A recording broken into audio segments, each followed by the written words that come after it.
matinding kahirapan sa Pilipinas. Lantaran ang kriminalidad. Nawala ang kapayapaan sa ating mga komunidad. Lumakas ang mga terorista, ang komunista, CPP, NPA. Kapit-bisig pa ngayon ng Kongreso. Nawala ang ating kalayaan ng malayang pananalita. Kinukulong ang mga vloggers. At kinokontempt ang mga gaya ni Harry Roque. Sabi nila, ako daw ay magpababagsak ng gobyerno. Umanhin niyo po.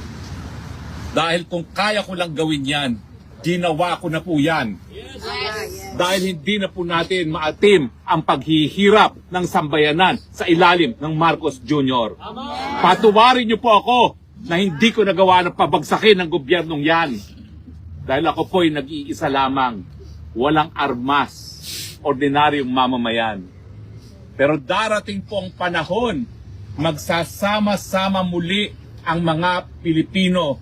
Iparirinig ang boses sa buong mundo.